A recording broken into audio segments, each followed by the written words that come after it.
जनता खुश है 5 किलो के राशन और अनाज में। बच्चों के भविष्य को खतरा बीजेपी के राज में। जनता खुश है 5 किलो के राशन और अनाज में।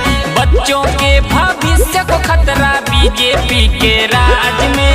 बंद हो रहे, हाँ बंद हो रहे, बंद हो रहे विद्यालय और बढ़ रहा अत्याचार। खुल रहे ठेके बियर बार, खुल रहे ठेके बियर बार, खुल रहे ठेके बियर बार, खुल रहे ठेके बियर बार। सुनो सुनो, हाँ सुनो सुनो, खत्म हो रही शिक्षा और छीन रहे हक अधिकार। खुल